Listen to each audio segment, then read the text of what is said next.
People used to tell him off, and then they keep doing it. Like, they'd tell him off, and then he'd get really annoyed at me in voice, and then continued chatting shit, and then they'd tell him off again, and he'd get annoyed again. It's really weird. Maybe stop being annoyed? Alright, let's just get straight into it. I don't want to mess around. I don't want to miss any action. Hello, in-game Dota 2 fans. Pardon? Oh, yes, hello, early birds. Oh yeah, a gift for the people who join and listen to the cast straight off the bat from the beginning of the ban phase. Mofar has 3 testicles. That's your, 10 seconds remaining. So that's your little tidbit, which only you now know. 5 seconds remaining. 2 people might see this. Tweet him if you hear this. Alright, let's go. Radiant team ban.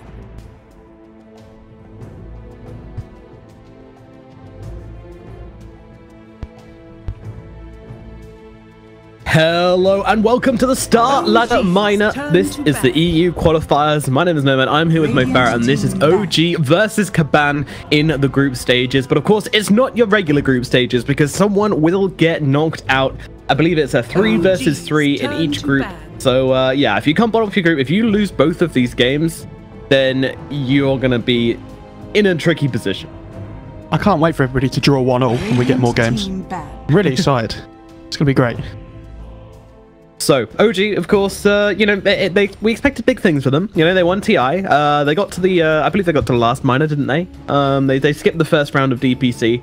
Still struggling to really find that TI recovery energy right now. I mean, you know, we've been hearing the guys talk, and No-Tail especially has been saying a lot of stuff like, you know, I don't feel the pressure anymore. You know, I don't feel any, Dota's just fun right now. Which is great and all, but obviously it is affecting their performance a little bit, so hopefully they can find their feet and come back into this series in a strong way and then make a great start to this to these qualifiers. Yeah, fingers crossed. It'd be good to see them regain their feet again. Night Stalker ban's the interesting one to me. Yeah. I don't think I've seen that first phase ban so far. It has been... I feel like it's one of these heroes that's being run by some teams and just not touched by others at all. Yeah, possibly. I mean, I think we've seen it a lot in EU just because of an NIP startup, but Kaban start with a Pangolier pick, and then the CK, which is a lot more common than what we're used to, but Pangolier, very interesting. Yeah, that's cool. They're obviously just confident with the hero. They can play it mid as well, I'm pretty sure. I think 9 plays it.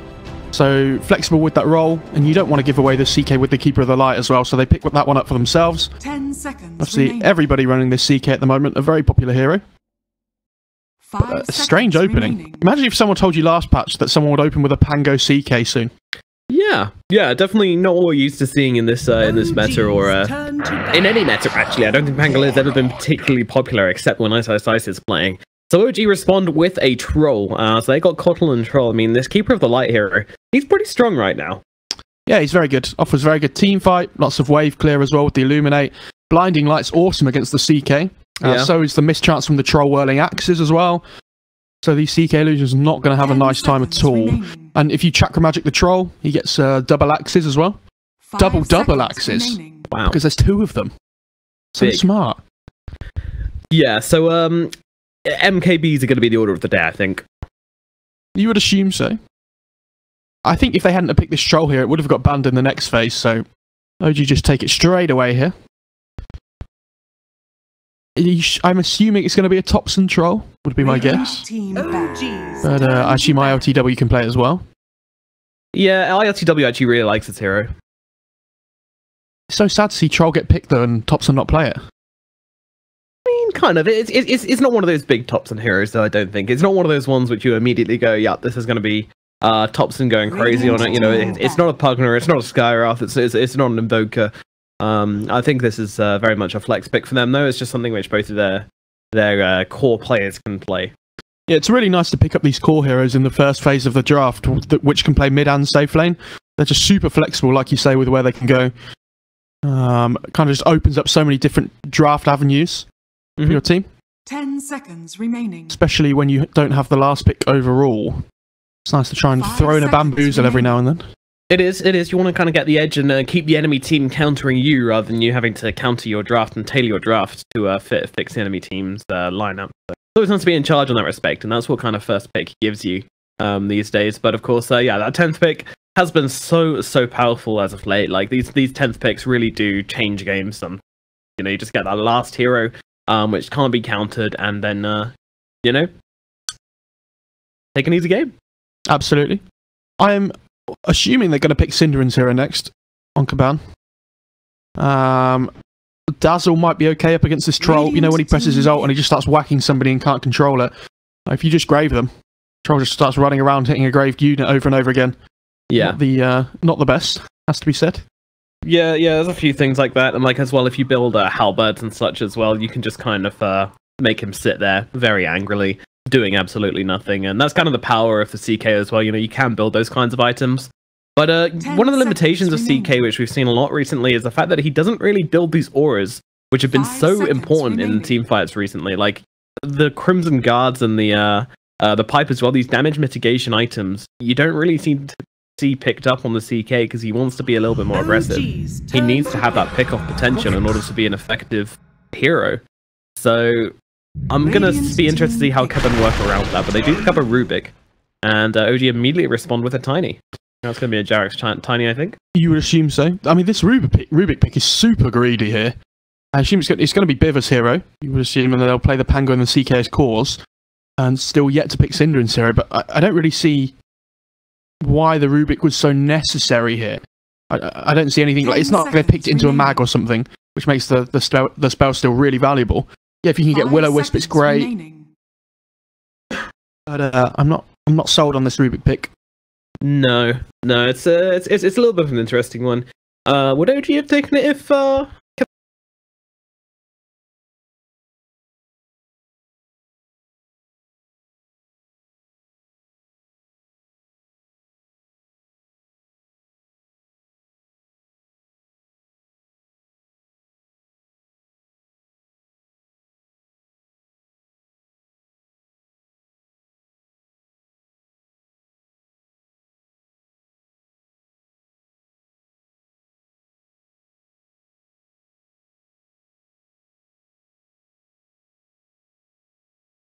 Assume's going to be CK offlane at least. Might not be. What do you pick? Dazzle's in the pool, pretty good against Tiny and Troll, but... Oh, wow. They go Lifestealer here. I mean, we've seen the Troll picked into the Lifestealer recently in CIS region, so I'm surprised about this pick. I feel like the Troll deals with this hero pretty well. Yeah, this is an interesting one. Lifestealer... Well, I don't know, it's not so interesting, you know, as you say, it's a common pick, but at the same time, you know, it's a way to pick up into the Troll, which is usually seen as a counter. Also, Coddle doesn't do too badly against him either, because he can, of course, use, I believe, does Toss go through Magic Community? No. No, it did once upon a time, I'm sure about that, but yeah, obviously not the case anymore. I mean, the Rage is really good against the support combo, but I feel like if he gets with his Radiance against the Troll, it'd be really helpful. I'm just a little bit worried about the Kaban taking a little bit too long to come online. Yeah, and because they haven't picked any lockdown, apart from a Rubik lift and a CK stun now, they just go with the Morph. I wonder if it's going to be mid-Troll or mid-Morph. I assume IOTW will be playing the Morph in the safe lane, and Thompson will be playing the Troll mid. But again, it's this flexibility where both these cores can play in either lane. So they don't have to decide that until they see this 10th pick from Kaban, just to see the whole of the draft before they decide which core goes to which lane. 5 seconds remaining. Very nice. Yeah. What do they go for? So they're missing a Seb hero at the moment, it feels like. I guess he could play Tiny off lane, but like you said, I think it's more of a Jerax hero. And they're missing that aura builder, the team fighter. Darkseer's still in the pool, which might not be too bad. Not great against Lifestealer because of the rage and whatnot. Oh, and one thing we haven't mentioned, you pick the Morphling into the Lifestealer, you get a free BKB. It's very nice when you turn into that Lifestealer and you can pick up the rage for yourself. You can turn into Chaos Knight and get the passive as well. And get the stun. This Morph, it's a really good Morph game, actually. Much better than I first gave credit. Yeah. I mean, they've got so much kite for this Lifestealer. This is a hero which is pretty slow. It needs to be constantly hitting heroes in fights in order to be effective, and they've got this Morphling and Troll Warlord dual core, so it's very much feeling like Lifestealer might not be able to pull that off this game. I feel like... OG's turn to pick. Oh, they ban at the Earth, so they're assuming it's Rubik position 5. Okay. I feel like they need something that wins lanes a bit more than this Rubik, honestly. So we're missing Seb here. As Darks is still in the pool. Beastmaster got banned. Axe is still in the pool if they really want that. It's not a bad Axe game at all, actually. Does okay against the lifesteal. It's good lockdown for the Pango, especially when it goes through BKB. 5 seconds remaining. What will they go for? Yeah, a lot of options here for the offlane pickup. Can also, I don't know, the Beastmaster did get banned out in the 5th phase. Tide got banned out before as well, which is another one that would have been really good. I still think Darkseer is okay.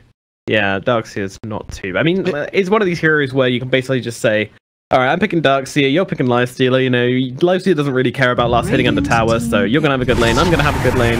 Wow, let's get along. But they actually go for the Necrophos. I mean, they have no burst damage on Kaban, so how do they kill this Necro when he uses W?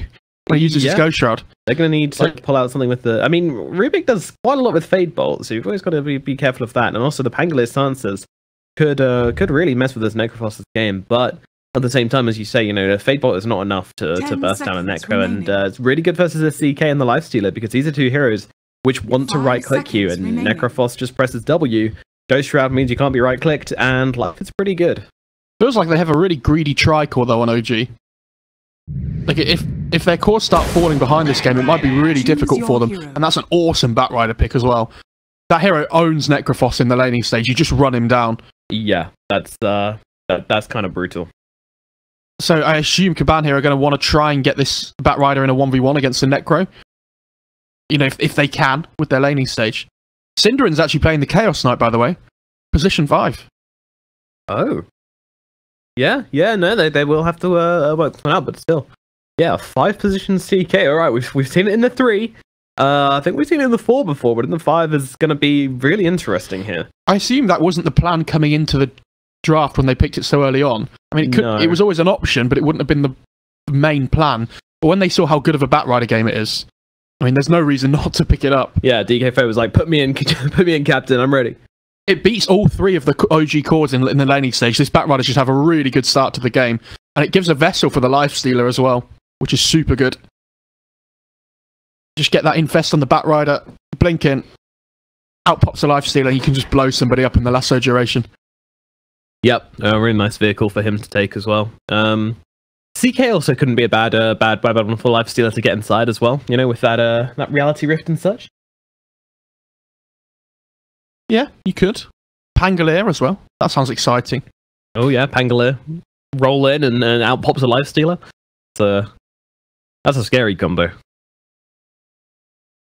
I don't really see what the Rubik is supposed to do this game at the start. It feels like he can't really roam around and get kills. And I'm interested to see how 9 plays this Pangolier mid as well. I think you just put Topson... Yeah, Topson's playing the Morphling, so they're going to put the Morph mid against the Pango and abuse the Pango's really weak laning stage. That's... that sounds rough for 9. I mean, we've seen this hero have a bad laning stage, but it doesn't matter. The Pango just rotates around and finds kills instead. This is going to be a fantastic Morphling game, and who else to have playing your Morphling than the Topson?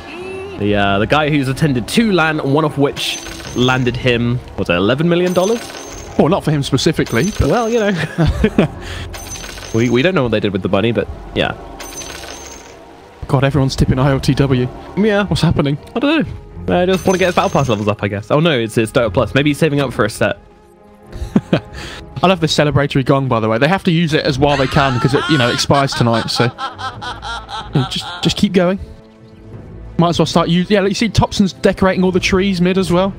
Yeah, making it at home. You know, this is it. You know, Radiant side of the map is better for the mid lane. So what he's doing here is he's just making himself feel like he's in the mid lane, so he lanes better. It's very smart, very high intelligent plays. Oh, they've put the Batrider in the safe lane to try and lane up against that Necro. So they're doing this aggro try with the CK Lifestealer Rubik. Sounds pretty powerful to me. No tail. He might be in trouble here. Yeah, that's a stun coming out onto him, and he is not a tanky boy. A couple more right clicks will be required. Got the Fade Bot, and Bivol will draw first blood.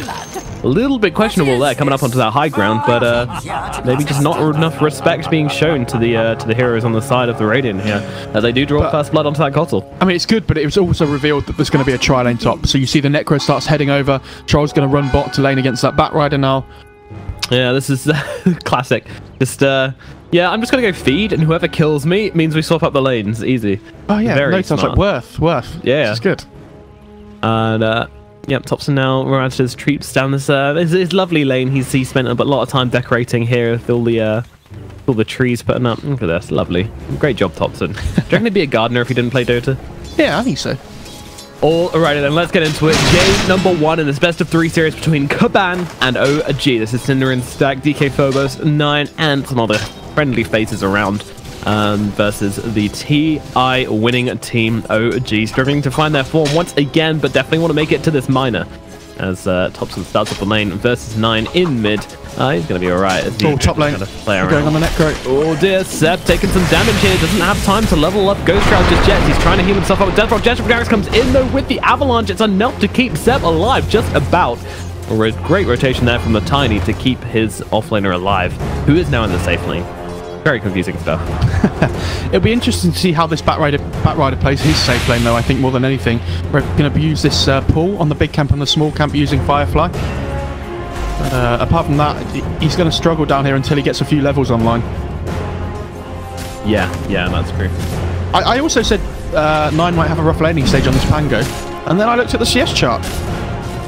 Yeah, it's been a good start. Meanwhile, Phobos taking a bit of damage down bottom, but he's going to be okay. Yeah, 9 having a pretty nice time in the middle lane so far, but you know, just a couple of levels needed on the Morphling to really get him going in this lane. But I don't know, we'll see how it goes. It's not a matchup I'm used to watching, so maybe this is good for the Pangolier. Get a couple of nice lucky hits in, maybe life is good. Meanwhile, in the top lane, Syndrone's getting kind of low. As DK Phobos, though, being chased out by No-Tail here. He's going to need a couple more right clicks than what he's got as he's running through the fire to try and get this kill. He doesn't have an Illuminate. Maybe with a wand he will. Yep, fires it up, charges it. DK Phobos does catch it, but the right clicks, it's not enough for Tango regeneration as well. DK Phobos making it to the high ground as a stun comes in from Cinder and the backlines onto No-Tail here. They're trying to get the... he's still chasing. No-Tail, he wants this guy. I mean, this troll's just getting free farm. He's like, yeah. No-Tail's like, please, can you come and help me? Oh, no. He's been bamboozled. DK Phobos makes it to the trees. Nice little path cut through there by No-Tail. Should lose the creep aggro. Meanwhile, all this is going on. They get the kill on Seb at top, and Biver will die to the tower afterwards. Meanwhile, No-Tail still being chased down. He actually tipped Cinder in. Just chasing around in the trees. I mean, you get the kill on the Necrophos top, but the tiny Jerax just managed... Oh, they do it again. They go for the toss back on RMN. On Skitter, sorry, not RMN. Skitter.RMN, of course. I really wish players would stop doing this. Pretty sure this isn't Samael who started this off with. Actually, no, it's been a thing for ages, but players tend to... Oh, morphing in. Okay. Topson just baiting me out by going on to 0 HP and then eating a Tango with a crazy health regen. Isn't RMN the liquid coach now, I think? Yes. I'm not sure. Disarm and silence onto Morphling here. Kind of annoying, but nothing more than that. The thing is, as long as Topson can play on really low health here whenever he knows a swashbuckle isn't up. Yeah. So he's okay. 9 is going to try and go for a cheeky kill, probably with the shield crash point. If Topson's not aware that he's got that. It just gives him that extra bit of nuke, which he might need. But yeah, Topson just playing on the knife's edge in the middle lane. And as long as Biver is seen, then he's going to be absolutely fine to get away with this, probably, because the CK can't blow him up. It's just a fade bolt from the blue, which could catch it, or a lift or something. Meanwhile, in the bottom lane, it's awfully messy down here. It's ILTW laning up versus Cinder and Skitter with the help, of course, of No-Tail. Just ruling, pretty much. It is so far a pretty good lane for ILTW, as the Lifesteal has fallen behind a little bit at the start here. Something I want to point out quickly as well is that, or not point out, but say, I've watched 9 carry so many pubs recently on Pangolier just by himself, pretty much. Oh, really? He is a very good Pangolier player, yeah. That's why they're so confident in just picking it first phase for him mid. He's insanely good at this hero. You know, Morph now has his bottle as well, so yeah, not really a big threat on him in the mid lane as 9 comes in. Gets the last hit.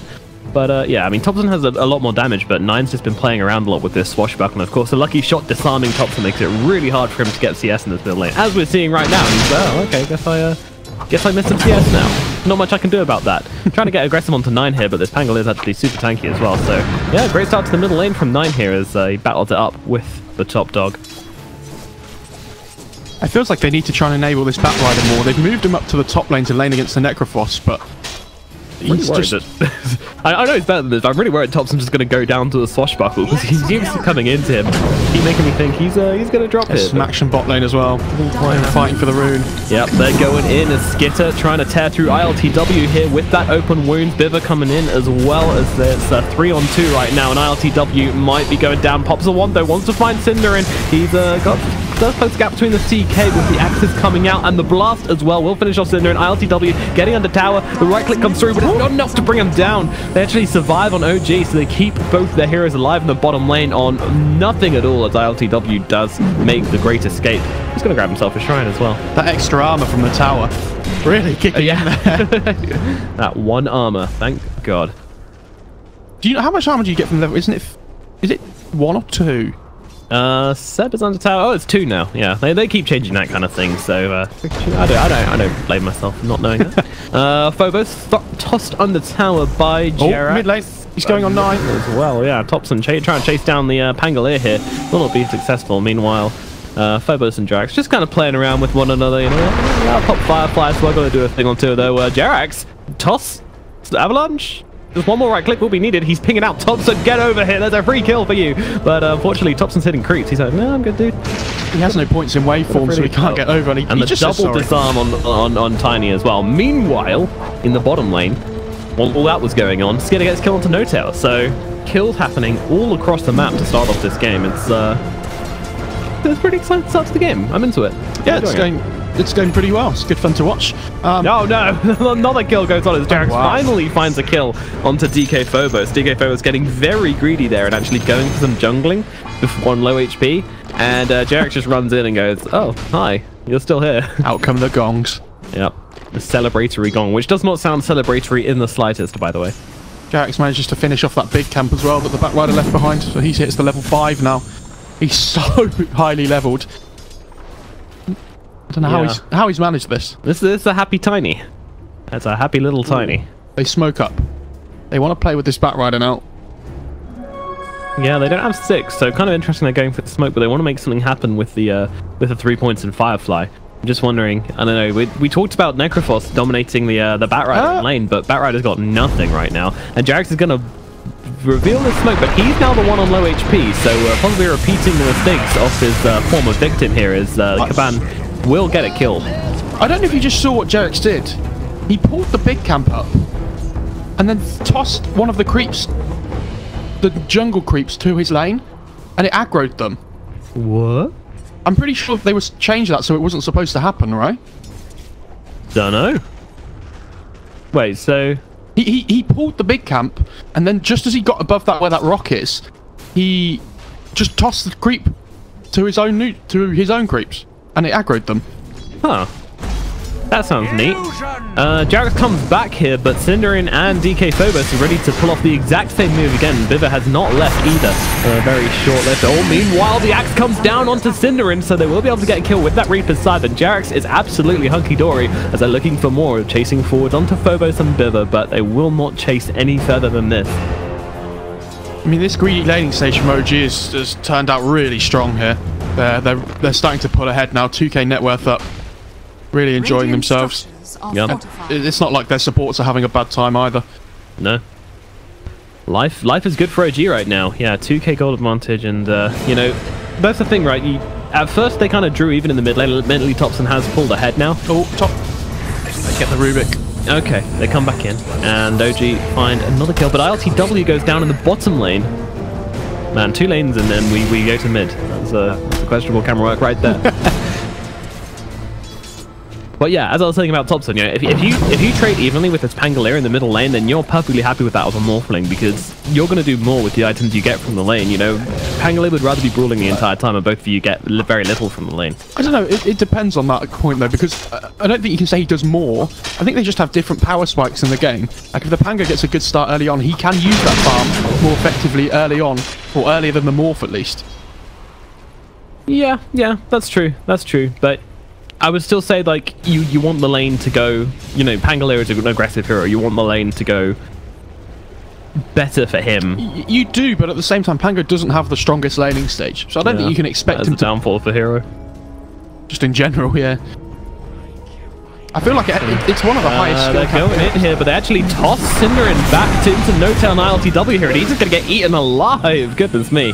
A bit of a bait coming out there from the Tiny as Jerax plays around with Cinderin a little bit. Why does Morphling... Surely he shouldn't be able to use Firefly if he's made of water. Yeah, he should just immediately evaporate, shouldn't he? Become a cloud.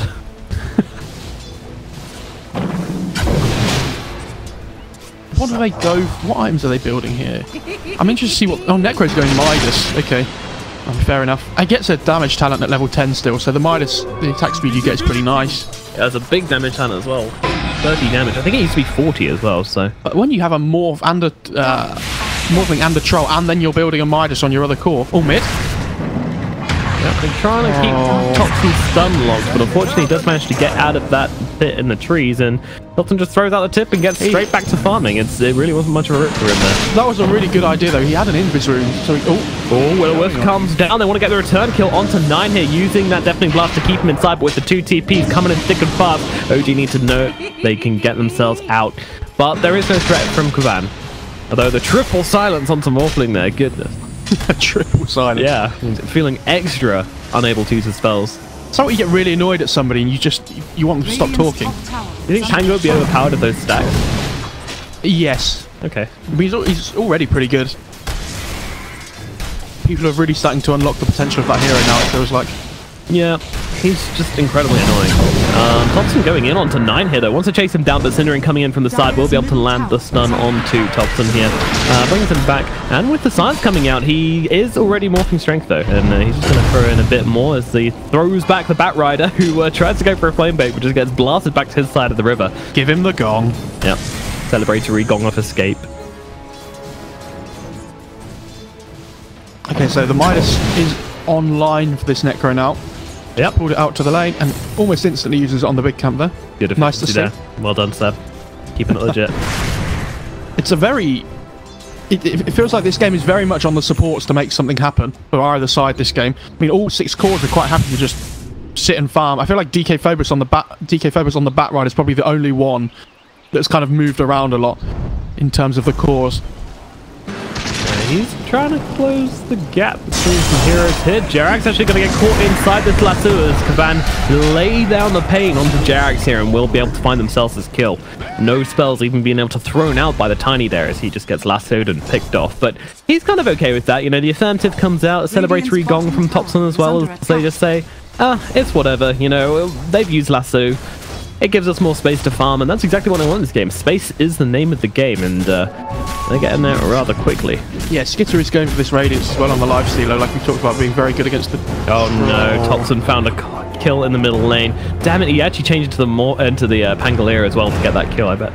That was quite something to watch, but unfortunately didn't quite catch him on us. Seb being run down by Kaban here. They've got Phobos on top of him now, but he's going to pop that Ghost Shroud as they come in with Reality Rift, so that extra armor hit not going to come off as he now put the Reaper's side. It's not going to be enough to finish off the Bat Rider, but with the right click coming in from ILTW, they will be able to get that kill. Now they look towards Cinder, and ILTW just flies in with those axes and gets himself a double kill here in the top lane, so OG just respond with twice the force to Kaban's gank at the top lane, and they get a lot from it as well.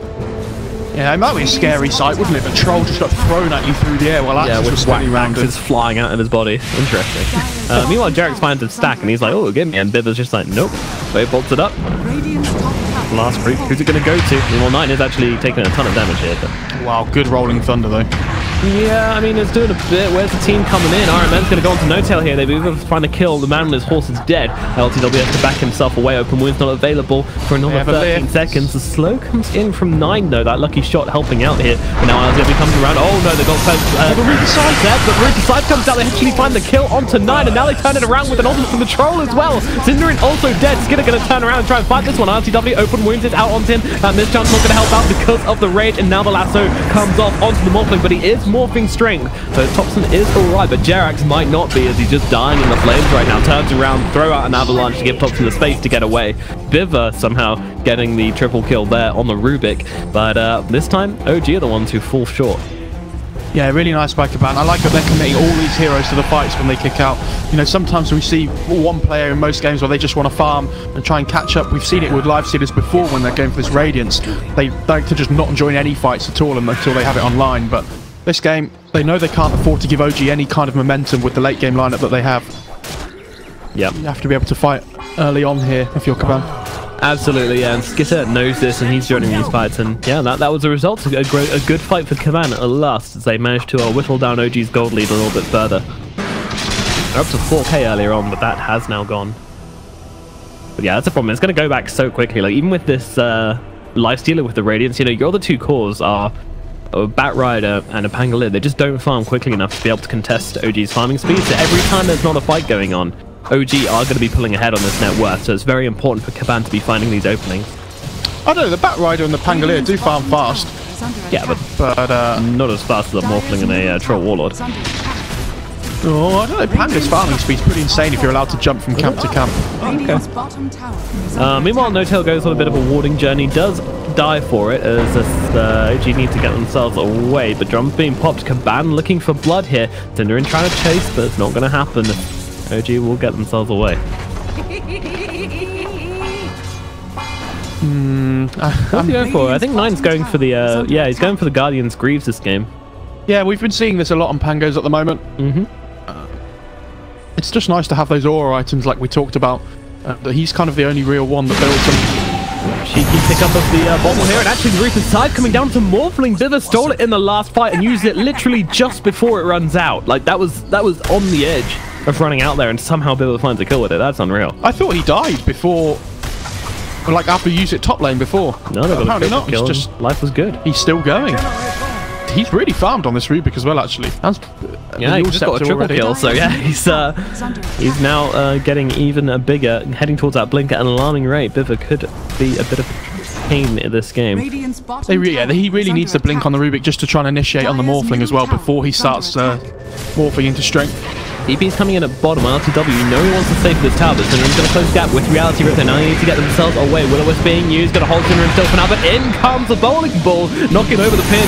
But they're really the stolen one for Cinderin. But yeah, all of the Will-O-Wisp now coming down. They'll pop the ultimate on the side of Troll Warlord, but just yields him up for the time being. Does close the gap onto Biver here, but that Will-O-Wisp is keeping him controlled. The entirety of his ultimate. Seb now being run down. He's inside the Ghost Shroud, but he's being burnt alive, and Nine will finish off that kill. Skidder gets the credit for both of those kills as Kaban take another awesome fight in the bottom lane, and OG fall apart. I mean, I said it wasn't a good Rubik game. I was wrong. Viv was playing this Rubik so well this game, getting these really key steals off, and that's all the cores on OG just taking turns dying there. That's yep. Yeah, all three have gone down in the last few minutes, so this is going to slow down their farm exponentially. And look at this, Skidder just taking over on that net worth chart. He's almost got the gold for a Radiance already. He's sending that courier over to himself with, what's the courier got it? 1 clarity, okay. And we talked about these lack of heroes that build teamfight items as well. OG actually, like the Necro can build them if he wants to, but he seems to be going a different route with his item build. So, when these teamfights break out... Like he literally just changes it up as you talk. Yep. He's, how exciting. Yeah, he's now going to finish up that Yules and go for that Guardian's Greaves himself, which I think is very important in keeping people alive in these kind of team fights, especially with the amount of spread damage that Kaban have. You just don't want your whole team kind of falling low and then your supports becoming easy pickoffs, or even your cores for that matter. Absolutely. Dire's bottom tower is under attack. When this Pango gets Greaves, the Lifestealer is going to have the Radiance. Well, he's got it coming out on the courier very soon. Tower is under attack. He has just picked up the relic from the shop and pick up the Radiance recipe from base, and I think it's going to be go time at that point.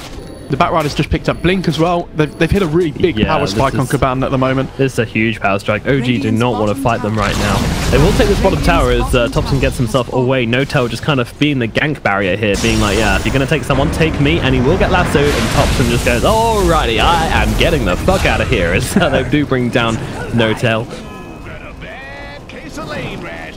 This is the problem with OG's drive. Like, Kaban hit this power spike, and OG have started doing really greedy. They've got this Midas on the Necro. You've got the Manta on the Morph. The Troll's got a Yasha. I think he's going to try and go straight for this BKB now because he realizes that they have to be able to try and fight. But yeah, I mean, they're controlling him up so well that his ultimate, that it's pretty much a useless spell at this stage unless you can get this BKB online at a decent timing. I mean, it's a pretty bad ultimate at level 1 anyway. It's basically like a shallow grave, but you can't control yourself in it, so... a very bad shallow grave, basically. Scans being used. They're going to see No-Tail again here, but I mean, I almost feel like DK Fo was like, no, I don't want to kill No-Tail again. Come on. Yeah, I was about to say the Rubik had Will-O-Wisp, but it's just run out, so yeah. That's a real shame for him. They really wanted to try and use that in another team fight before it disappeared. At last. Yep, does end up running out before he can get it off again, but as is the life of a Rubik. Get these big spells, and then of course no big team fights to use them in. But that's the unit. That's just OG. That's how they need to play it. They're avoiding the team fights right now. They're just looking to get some money. Yeah, I do say that, and they're all smoked up in the mid lane. This is the Jerax Blink reveal as well, so this could be a big moment here for OG. Yep, both teams running into each other, but do they really want to fight? Well, I mean, if they can get the pick off before anybody gets here, then it won't be a fight. It will just be a gank, which is obviously what they want. DK Phobos is getting himself away, so OG will not find him. And they're kind of a little bit confused as Cinderin going for the TP out. They will spot him, and Avatos, this should be a kill as they charge up the Coddle Blast, and boom! Oh, it actually misses him. That was anticlimactic. Come on, man, but, you build it up like that. At least the tree gets it. Is that the BKB I see for the troll? It is. Okay, so OG's team fight a little bit stronger now, especially with the blink on the Tiny as well. I'm really surprised that Kaban aren't trying to force things here, though. Feels like they are very strong at this point in time. Yeah, their power spike is quickly becoming a power hill, as we might be coming down the other side of it, but we shall see. I mean, the Slicer is not going to slow down. His farm is only going to increase in speed. It is, at the same time, so is the Morph and the Troll. Yeah. And this Necraz and Midas as well. Skitter's not using his Midas, he's on strike. They're just waiting to get to the creep camp. There we go. They're just sitting behind Topson here in the mid lane. They know that Kaban are going to want to try and protect this mid tier 1. But apparently, well, read you the game say well. that.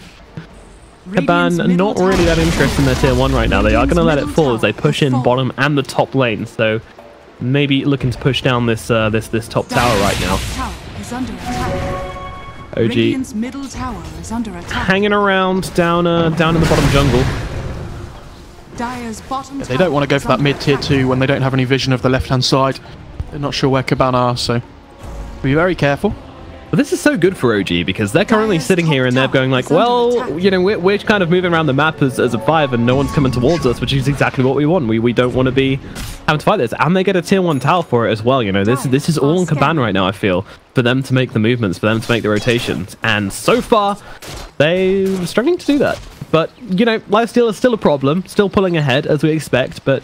Oh, here we go, a bit of action as they get Silence up immediately on... Oh, they go down the Ignis, they only catch Cinderin inside of it though, and in comes the Bowling Ball, Ripper to his backline, Cinderin going to pop the ultimate as they grab Necrophos inside the Blading Lasso, but they can't get him in time as the ult comes off. They're actually going to be able to bring down DK Phobos. Seb still alive somehow, as I'll be able to just BKB for doing what he wants in this fight.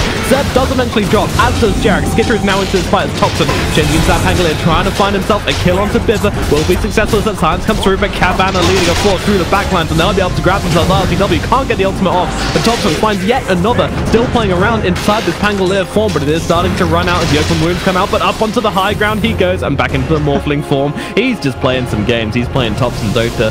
He will survive. He will get himself 3 kills, but his team is dead. It is a 4-3 wipe for Kaban, so they should be happy with this one, but maybe not the convincing victory they were looking for. It's so nice watching a Panga get silenced by lucky shot and just being, yeah, that's what you get. Yeah, that's what you get. That was my entire laning phase, Pangolier. How does it feel? Yeah, I mean, 9 just absolutely went crazy in that fight with the Rolling Thunder as well. He killed Jerax off almost instantly. As soon as the Rolling Thunder finished off, he used that swashbuckle and Jerax just fell so fast. You really want to be engaging with that Tiny and blowing somebody up at the start of the fight, making it a 4 versus 5. Yep, getting them DMGs in early is basically the entire point of Kemen's draft this game, I feel, because if you don't, this Morphling, this Troll, and this Necrophos are just going to sustain themselves to the ends of the air. Absolutely. You see, they are having problems with this Morphling, though, and trying to control and lock him down. Yeah, and he's nearly got himself a Scatty. Topson, he's closing the gap between himself and Skitter here. I'm surprised he's not going BKB.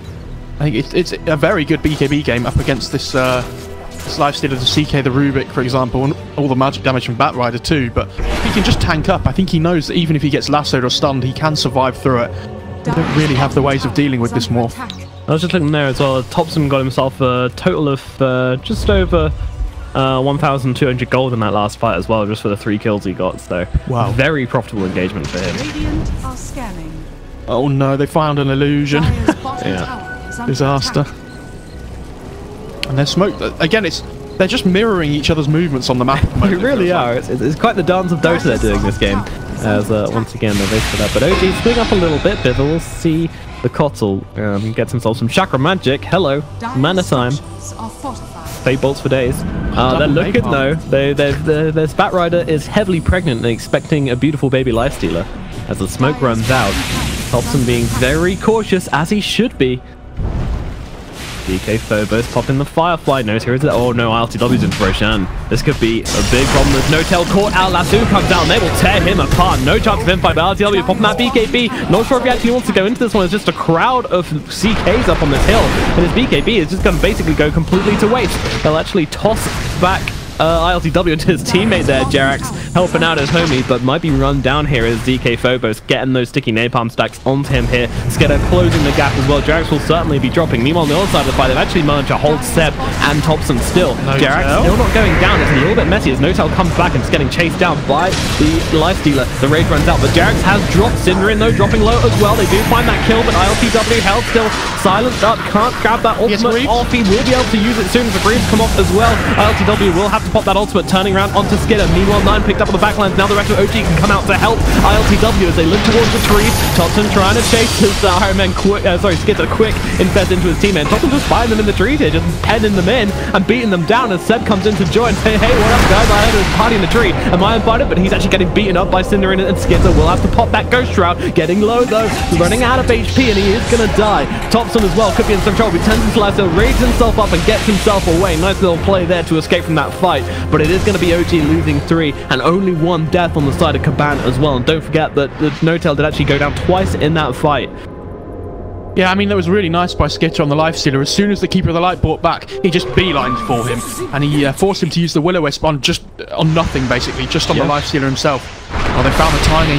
Yeah, Jerax might be a further fatality here as Skidder's just going to close the gap, open wounds. Thompson's coming in. He wants to get a cheeky kill onto Biver here, and we'll be able to do so with that rage from the lifestealer. So, bit of a trade, and Thompson got 674 gold for that kill, while Skidder only got 248, so definitely a favorable one for OG. I mean, Biver's so rich. It's not a surprise he gets a lot of gold. He stole Reaper's Scythe in that last fight top as well on the Rubik and managed to kill off the troll with it. So damn, he keeps getting these big steals in these fights. Really well played by Biver. Close game coming out.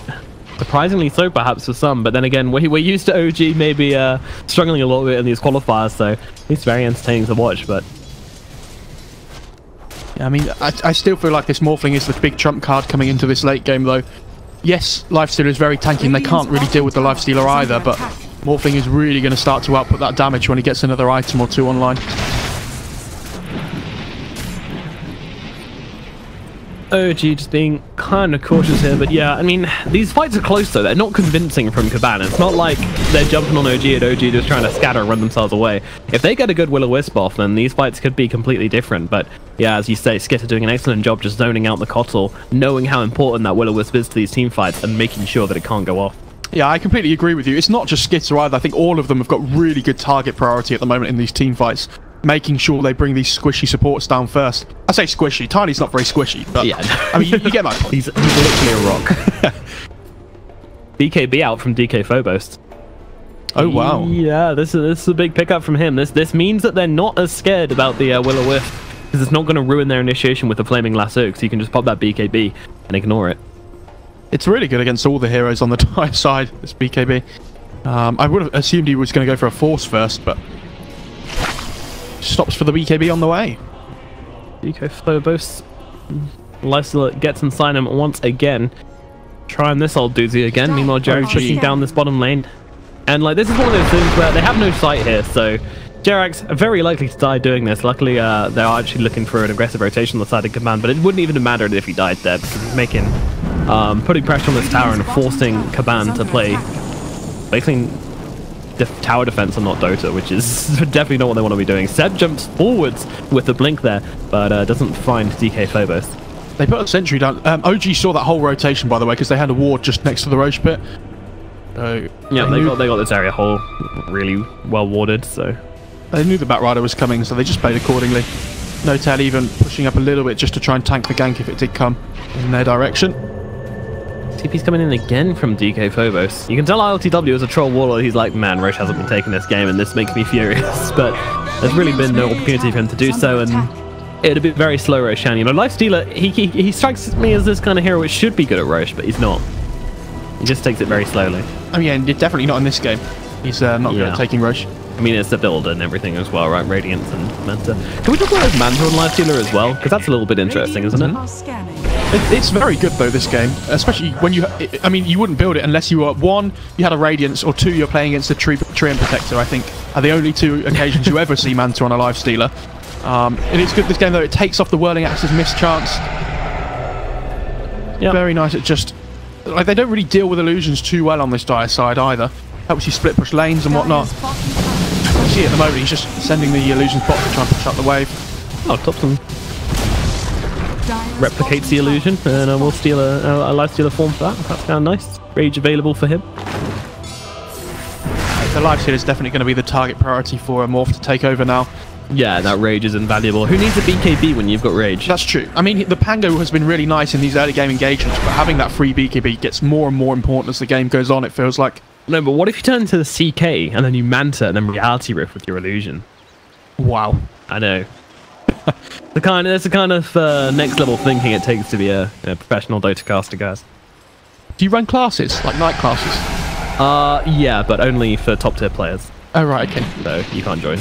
What? Top tier players. How to cast by Crusader Nomad.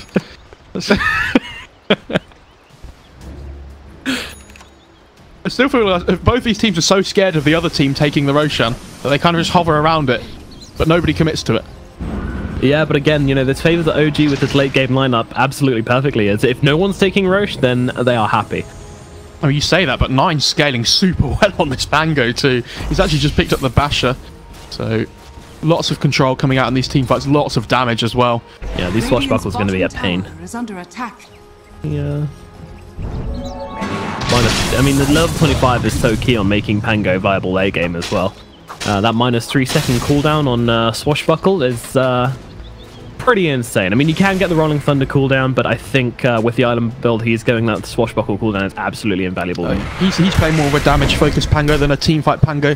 Sometimes when we used to see these off-lane Pangos, they would go for the Rolling Thunder cooldown. Sometimes you got it off twice in one fight, and game Thompson jumping in the CK4, trying to blow up, but just get backed up by Nine, and now the lasso comes out, but Will-O-Wisp in response to the BK from DK Phobos means they can find the kill onto Topson immediately, and just like that, Kaban find 2 kills in the river, and OG lose their big bats puddle. That's such a big kill as well. Topson just brought out the Daedalus, he actually doesn't have buyback here. So if they can get this Aegis and then force the high ground, they might realise very quickly that Topson doesn't have it available. Yeah, this is hanging in the balance for OG right now. A really good pickup from Kaban there, and I don't know, was that Will-O-Wisp throwing knowing that DK Phobos had BKB? I'm not too sure, but I don't think it mattered either way, because he was just in that lasso and they got down to the low ground and blew him up super quickly. Skidder with a ton of damage coming out. Yeah. I love that they've given this Batrider a gem as well. They're in control of the game at the moment on Kaban, so you want to take away as much vision from OG as you can, try and control these team fights, you know, 100%. Seb in a little bit of a bad situation, but manages to TP out. Kind of caught between some heroes there. Yeah, just pushing out lanes, trying to delay. You know, they're very much aware that Morphling doesn't have buybacks. They're just trying to put some pressure on. But Kaban, they didn't go for the push afterwards, so they will never get to experience. What? They just tossed the troll on the swashbuckling Pango, so he just flew through the air in different directions. It's great. Oh, cool. ILTW though, in some trouble. That's a lot of damage coming out from Nine. Gonna have to pop that BKB, but doesn't have mana for the ultimate afterwards. Oh no, that feels bad. As they will TP out on their tiny. Seb in the trees though, might be getting run down with that flying vision from the Batrider. They do close the gap. Now the lasso comes out and Seb can't do a damn thing as he's beaten down by Kaban. OG starting to sweat here as they lose another 2 hero. You can really feel the lack of team fight at the moment on OG. It feels like they're just getting picked off one by one. They can't really force an engagement at this point in the game, so they're trying to split the map up. You see at the moment Topson shoving mid again now. Just trying to avoid Kaban as much as possible, but with the Batrider just scouting around the map, with the gem especially, OG can't read these movements without the vision. And Kaban up onto the high ground here as they will start to push in and try and get these buybacks out of OG. Topson just going to go straight in with that Rage. He's trying to bring down 9 nice and quickly here, but he does get low, but he back himself up. Rage going to now run out. Could be in some trouble. Razio come through, but nice man to dodge on the stun there by Topson as Skidder jumps in. Topson just going to respond with a Rage of his own. He's trying to blow him up. Now goes to the backline, trying to jump on top of Cinder, and Topson pretty brave here to come forward, but does get lifted up. Can't pull off the Rage in time as then comes the Will-O-Wisp of Goobers onto many here. They're holding it down, but Topson in trouble. He's going to drop. In comes 9 with just all the damage in the world, and now they chase down No-Tail on the backline, but more importantly, Seb going to get dropped as well. RTW pops that BKB, but can't do anything here as he's stunned up once again. Swashbuckle comes through. He's going to have to pop the ultimate, but he's just whacking into a brick wall. Now disarmed by the Pangolier as well. RTW can't do a thing. He's going to sit here on no health. Finally go down. They get jacked as well, and GG is called. Game number 1 goes to Kaban. This is not the start to his qualifiers OG was looking for. Really well played by Kaban though. I am 99.9% sure Pango won't make it through to the next game. I think it's going to get banned almost straight away. It was a great performance by 9. And really I think my MVP is probably going to be Biver on this rubric actually.